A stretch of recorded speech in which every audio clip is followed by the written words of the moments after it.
Hi everyone.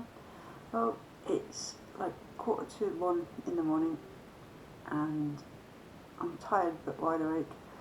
So I did say that I was going to reply to a comment that was on my How to Spot a Liar video. Cat's here. Jillian. Yeah, I can understand your situation.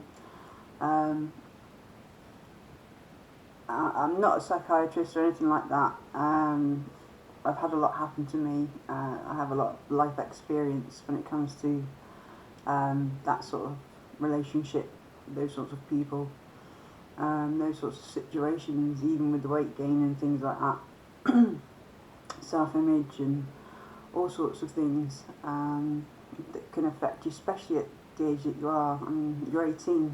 Your life is only just beginning, love, but it really is. It's a big wide world out there, so don't stick all your eggs in one basket for starters. If I could give any advice, live a life first. It's funny because when you're a woman, you sort of like get put into this, well, when you're growing up as a girl, you get into this role, or you get put into this role of being a housewifey type person, a mother, and we tend to get stuck in that role. Hopes and dreams, they get dashed by certain people around us, depending on who you're around. I mean, my dad, he was good to me. He used to encourage any sort of side of me that was creative or adventurous, he wouldn't, he never held me back. But my gran was completely different. She was very toxic, she was controlling, she was a woman's man, as you say that your mum is as well. Yeah, she liked the rough and ready men.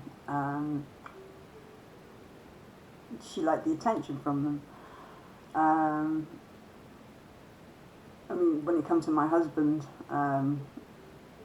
she thought the sun shone out of his arse, and he was a compulsive liar. Same as your partner. It sounds like he is. He can't seem to tell the truth, no matter what the circumstances are, But yeah, my ex-husband was the same. And she loved him. She loved him to bits. She used to go all gooey around him, like, oh, oh, hello, John, how are you? No, I never saw that side of her, like, the giddy, oh, can I get you this, can I get you that, well, being nice and kind and that. I never saw that side of her. I just saw the sharp, toxic side, which, yeah, it's the same as your mum, with saying to basically put up with it, that he's not doing anything wrong, that you're making a big deal out of it. I suppose, this is what I'm thinking she's saying, because you say that she's not supportive. So yeah, I can see that she's probably guilt tripping you into just putting up with it, And my gran did the same to me 2 weeks before my wedding, to my ex-husband. I wanted to back out. I had bad feelings about our relationship, and yeah, I decided that no, it wasn't right for me to marry him. And he actually phoned my gran and got me to talk to her on the phone, and he knew the hold that she had over me, the conditioning that I'd had growing up. He knew that she could control me, control my opinions, control my thoughts, control my actions, control my decisions, all aspects of my mental well-being. He knew that she controlled just at the snap of her fingers, and that's exactly what she did. I told her what I thought, my feelings, my concerns. And she just turned around to me and she says, well, you've made your bed, you go and lay in it, you know. And because I'd grown up with such conditioning, I wasn't aware that I had a choice, that I could just have walked away and not married him. But she guilt tripped me and triggered me to the conditioning to think I had no other option, that there was nothing else out there for me. That I'd made the decision to marry him and I had to go through with it, whether I liked it or not. And there was no support system there at all on that side of things. I mean, she was the only one that I talked to besides him about it. You know, that was the be-all and end-all of it. You know, her word was her word, and I had to do what I was told. You know, whether it was good for me or not, no matter what my feelings were regarding the situation, you know. And because I'd grown up with my grandparents, they brought me up as their own. They told me that I was their child and that they was my mum and dad, and that my mum, she was my other sister. So yeah, it was a pretty screwed up upbringing. I've lost my train of thought now. It might come back.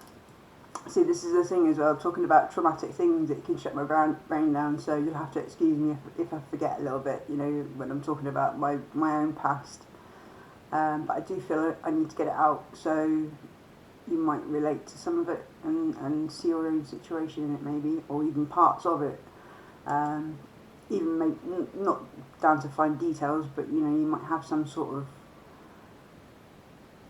feel some sort of relation to some of the aspects in there, you know, just change your name and certain actions, you know, the severity of the actions. But yeah, being controlled by other people, yeah, that was it. I'll put it back now.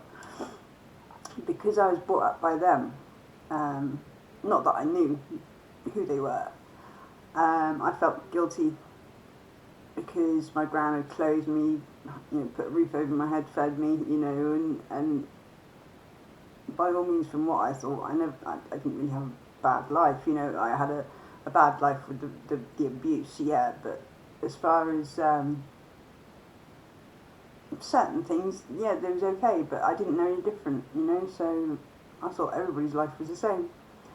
That I couldn't do things, that I wasn't allowed to do stuff, that I wasn't made for something better, even though I had all these hopes and dreams and expectations. I had to live up to other people's expectations of what I should do,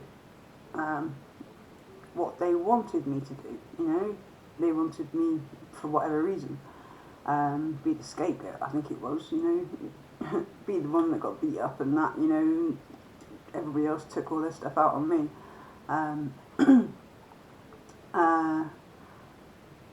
then lie about it.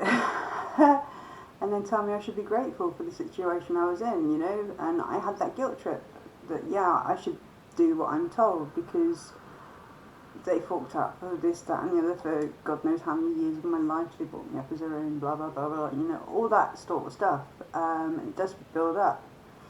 But when you're in a sort of relationship with a toxic parent, you know, I don't know how toxic your mum is. By the sounds of things, she's not very supportive, so that's what I call toxic, you know. It's not a loving environment, it's not nurturing, she's not showing you the support that you need under the circumstances.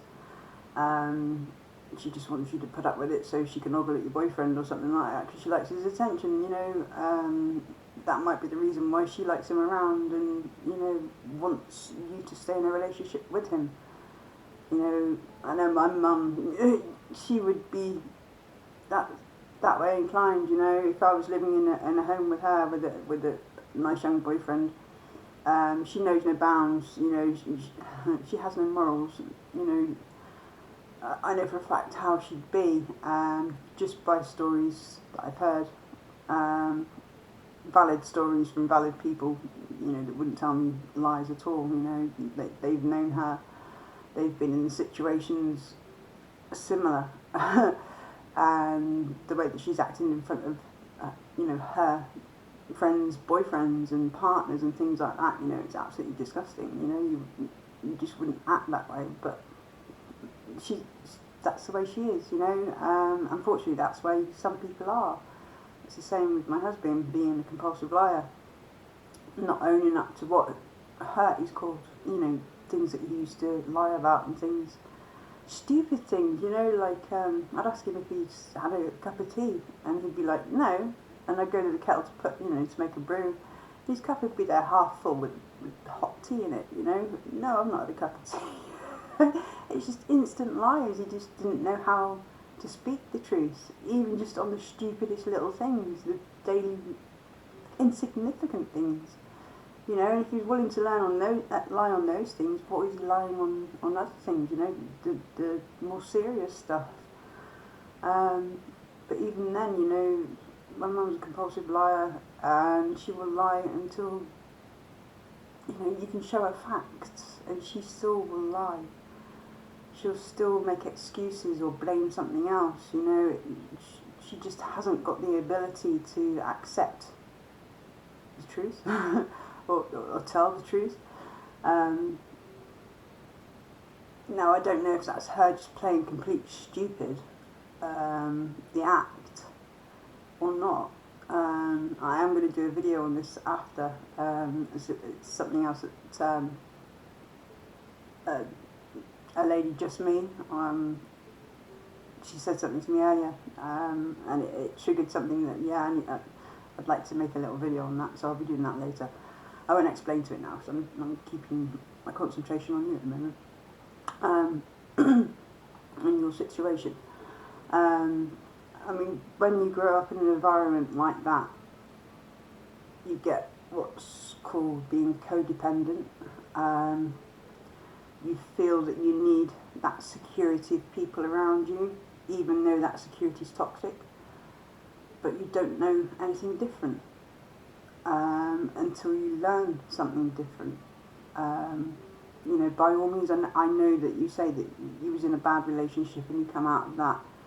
See, that's an opportune time to fall into some toxic people use it against you. They seem like they're going to help you, and they do to a certain extent, and it looks like that they are. But it's not really. What they're doing is they're making you dependent on them. I had an ex-boyfriend when I was going through a mental breakdown, and I was going to therapies and things like that, and I was telling him exactly what was going on, what the therapist was saying, what would be good for me, what was triggering me, what would be bad, what would set me off, and he took that information, and under the guise of being my carer, that was looking after me, was helping me to recover.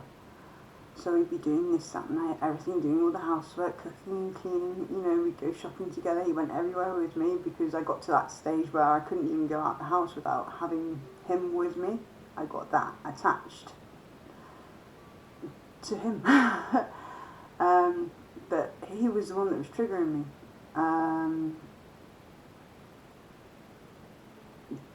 He would use all my triggers against me, so I shut down. I didn't know left from right, up from down. My head was completely stuck at my bottom, to say it politely. My brain had well dribbled out my ear. It was just mush. It was just battered that much, just from his mental abuse. It wasn't anything physical. It was mental.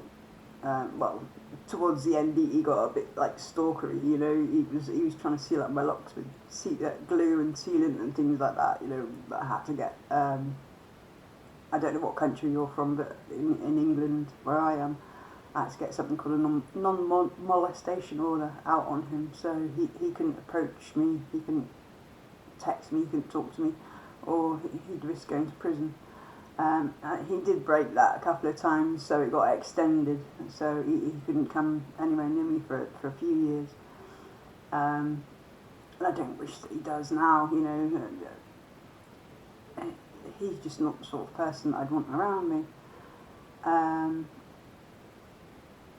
But you think that because these people have helped you, or supposedly helping you out of one situation, they're twisting you into another one. A classic example, another friend of mine, she was in a relationship for 20 years, had 2 sons, she thought she was happily married, but basically she was a slave to her husband. She did everything, absolutely everything, anything that you could think of, even on a male role, she did. Even to the fact of doing his hair in the morning and getting him dressed, having his clothes there for him, having him wash and shave, cook his breakfast, send him off to work, clean the house, even decorate the house, painting, going out in the garden, doing the gardening, cutting the hedges that's like 10 foot tall, She was a trooper, she really was, and she'd cook and she'd clean, and she was the proper wifey, mothery, absolute beautiful soul. But he was horrible. He put her down constantly. He controlled what she could do, where she could go, what she could ward, her finances, this, that and the other, and then put her down like she was a piece of shit. And that's another form of abuse. And she left him, unfortunately. She got involved with my mother's ex-husband, even though they were still married, but they had split up. And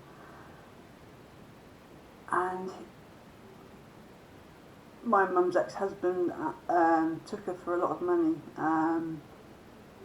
When she moved out of the marital home, she had a lot of the dad's stuff. He took that and sold it to make some money. He didn't even tell her, He just used her for what he could.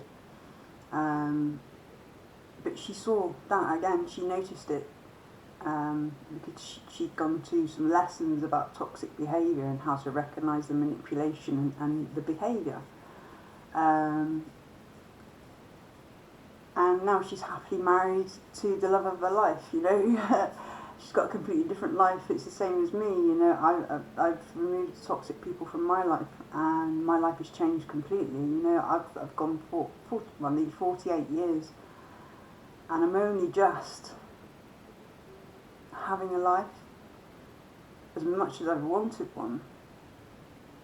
The people around me and the state that my mental health went into, I couldn't get anywhere. I was trapped in my own head, in my own life, and I didn't know, because I hadn't been taught any better. I thought I had to put up with that.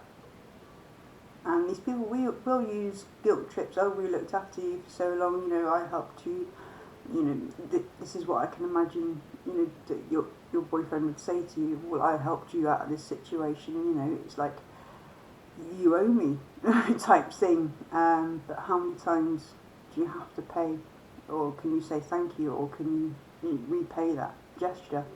Yeah, he's helped you get better and get you out of the place that you were stuck in.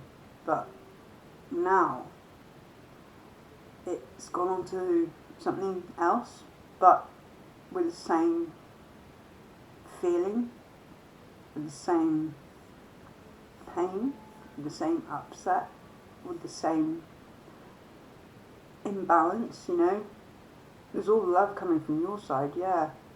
I can see that. You're an empath. These sorts of situations make an empath. You can feel the pain. You can feel your own pain. You can feel the pain of everyone around you, So you feel on a deep level. You love on a deep level. But it's a twisted version of love. It's the same sort of twisted version of love that I had. I would latch on to the first bloke that showed me any interest, and I'd let him do what he wanted, and I thought that was love. I thought that being verbally abused, being physically abused, being mentally abused was normal in a relationship with my partner, you know, or with family members. I thought that was normal, and it's not. You don't have to put up with the bombardment of lies. Why is he lying in the first place? You know, it's not to protect you, it's to protect himself, because he knows as soon as you find out the truth, you're out that door. You wouldn't give him the time of day if he told you the truth. You'd handle it, yeah, you'd handle it in the right way. You'd handle it as you should do, because it's the truth, you know. Well, it could go either way, couldn't it? You know, he could tell you the truth, and you could forgive him. Would it stop his behaviour? I don't know. Would he still have to lie about certain things? You'd have to test that out over time. But then there's the other thing. Just walk away, you know. It is really up to you how much you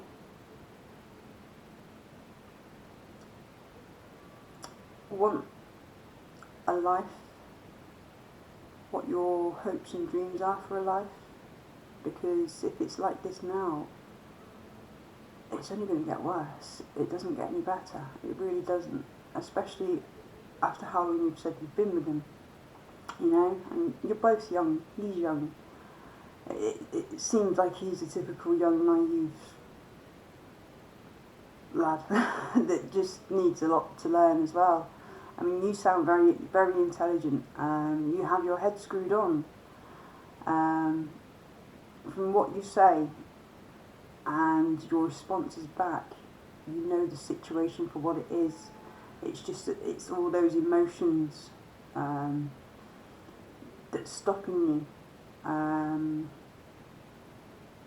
it's the imbalance between your head and your heart. You're thinking very much with your heart. That's what empaths do. They feel every emotion. It's not only your own, it's everybody else's, all their emotions in that time as well.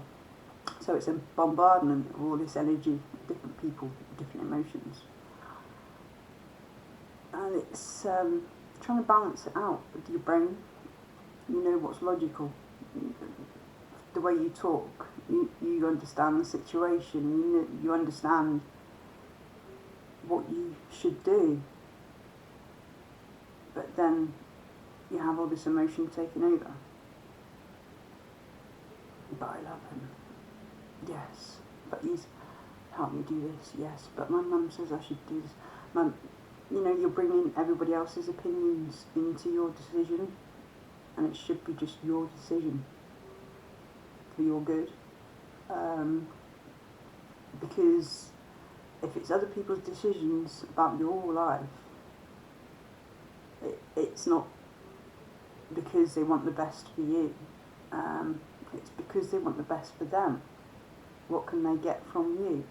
What do you provide to them? You know, I don't know how you are with your family and your boyfriend, you know. Are you the one that's always cooking, cleaning, running around, doing this, that and the other? And are they the ones that just sit back and let you do everything? Are you financially constantly paying out money to them? Or, I don't know. It could be a multitude of things. It could be an emotional thing. It could be putting you on constant guilt trips, telling you that you're not good enough, you know, making you want to please them. You know, are they people pleasers? Are you a people pleaser that's trying to please people that can't be pleased? You know, they'll never be pleased, no matter how much you do, no matter how much you love them. They just won't let you. That's not what their goal is. Their goal is to keep you just, you know, like the donkey with the carrot, just dangling a little bit, just give you a little bit, just so you go on a little bit further, you know. That's what they're hoping for, unfortunately, with a lot of people that like to lie and manipulate and put down and, you know, just toxic behaviour. but this is just where I'm coming from myself, with my own life and people around me. You know, because there's so many of us that go through the same sorts of things. So don't think that because the way that you're feeling is abnormal or anything like that. It's perfectly right for the situation that you're in. You should be feeling like you do under these circumstances. Anybody in your situation would feel exactly the same. You know, it is a known thing from trauma, you know, trauma of being lied to, trauma of being manipulated, trauma of not knowing where to go, you know, the trauma of being confused and frustrated and angry and sad and love, and you don't know what to do, you know. But there again, it's all these emotions and they take over. So trying to calm them down for starters, it's difficult. I know very much so, but you know, you have to put things into perspective, write them down, you know, so you've got it there in black and white, what your situation is, what you've done to try and fix it, what they've done to try and fix it. Have it all there structured out so you know exactly what's going on, so it's not all just all jumbled up in your head. Get it down on paper. Okay, well, I do this, I act this way, this is what I ask for, truth. Do I get it? What's the reasons why I don't get it? Do I know any reasons? Do I get told the reasons? No. Am I left in the dark? Is it an equal give and take with all aspects of life with these people? And if there's an imbalance, and it's a big imbalance, you know, you've been trying to fix things, trying to get things moving forward, and if they're constantly, no, we're not going to do that, you know, blocking your forward movement, then they're not the people really that you should be around. They're not going to nurture your future. They're not going to help you with all the dreams that you've got, all those aspirations of, you know, you're 18, you've got so much fun to have, so much fun. Oh man, if I could go back to being 18 with what I know now, my God, my life would be so different. It would be where I'm aiming for now. I'm just on that journey now at 47. At 18, you've got that choice to allow yourself to have your own life, to have control over your own life. Yeah, it's a big wide world out there, but it really isn't as scary as a lot of people make out. And it's only scary when you've been taught to be afraid of it. And it's learning. Just like you've learnt all the way through your childhood up to where you are now.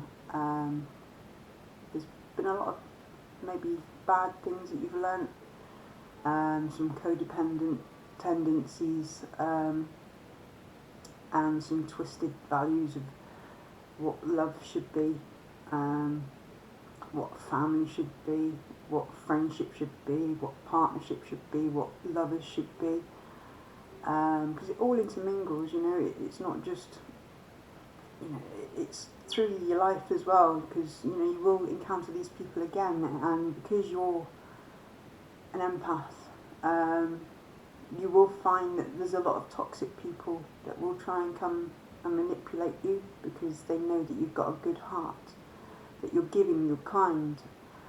A lot of them would know that makes you vulnerable, so they know that you've got some sort of insecurities, so they play on that, you know, to get you trapped, get you stuck in a loveless, emotionless relationship, you know, mental illness causing relationship. You know, it's just so inhabilitating. Really, is it I can't think of the word. Inhabilitating. Yeah. Sorry. Um, it's so castrating. It's like you've been chopped off. Um, yeah, chopped off from your life just for these people. Um, and don't ever feel guilty for making decisions for yourself that are good, the best for you. You know, you're the one that's got to live in your body. You're the one at the end of the day that needs to feed yourself, that needs to, well, when you go out into the big wide world, obviously you need to look after yourself, you know. I mean, if you're the one that's running around doing things like that for everybody else, you're looking after them. You definitely could look after yourself. If you can look after two people, or a family and another person, or however many people, you can definitely look after yourself. That's one person. You know, however many in your family, maybe 5, and then there's you. Yeah. Just think of all those things that you're not running around after anymore. Whoa, just you. Oh, what can I do with all this time? What can I go with my, you know, where can I go with my life? Well, hey, you know, come and have fun. Do what you want, learn what you want, be who you want. And don't think that you need anybody there to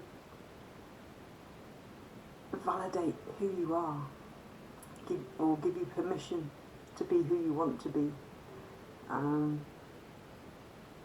Don't think that you have to let people hold you back from a life that you deserve. You know, everybody deserves a truth. Everybody deserves love.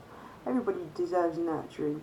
Everybody deserves to have the life that they want. You know, and if somebody's not giving you that, then they're there to teach you that lesson of, right, okay, this is what I know love doesn't look like. So anything that goes in there, that's not nurturing. So I can recognise that now for the future. So when love does come along, and it feels completely different, you know, something completely that you've never experienced. I mean, I've not even come across it yet.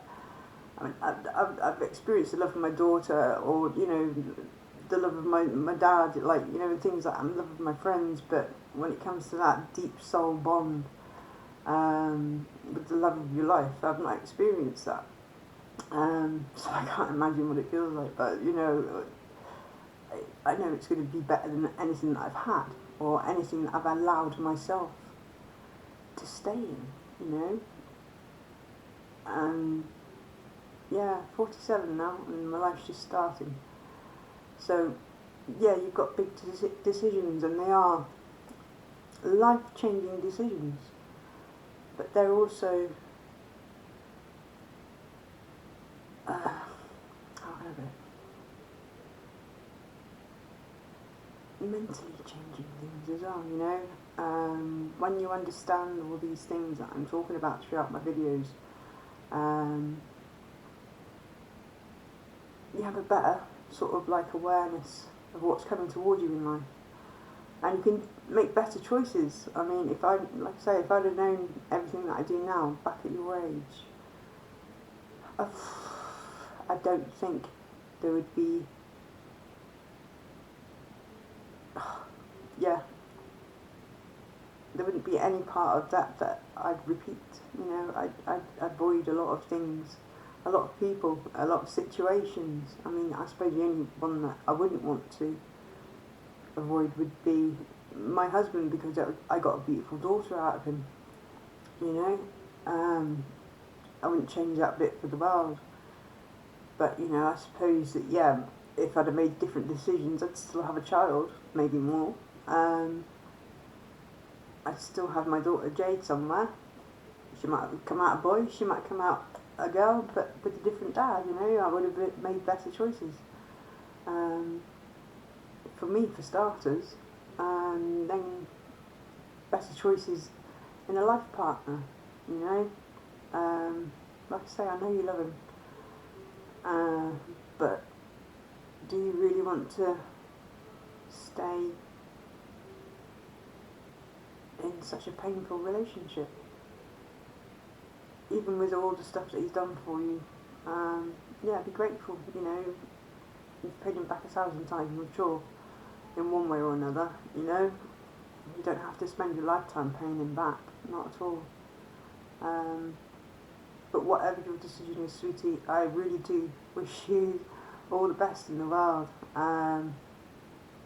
Sending you lots of protection, sending you strength, sending you healing, sending you lots of love. I know that you'll make the right decision. I know you will. You'll do what's good for you. I know you will. So you stay strong, you stay proud, you stay intelligent, you stay absolutely beautiful. And if there's anything else I can help you with, even if it's just like support or, whatever, yeah, just ask away. Even if it's just come and have a chat with me, and if there's anybody else that's doing the comments, and I know just me, she's absolutely a beautiful woman as well, she's so supportive. She's gone through so much as well, she's got a lot of life experience, and she can help direct you to certain videos on YouTube, I suppose. I mean, it's the same in my playlists. I do have some help videos. Dr. Rumi, I think she's called. She is very good. I know she uses some long words and some big words, but you can get the gist of certain things. And there are some other like therapists that can teach you about toxic behaviour, toxic people, toxic personalities, and maybe even your own personality, your own traits, your own triggers, your own sort of ways people control you and things like that. It's usually through triggers, they make you feel bad, and then you go and do something good for them, you try and make it up, you try and make them feel better, even though you're feeling like shit. It's always them. But no, it needs to be you. And then it can become them. But you. It's got to be balanced.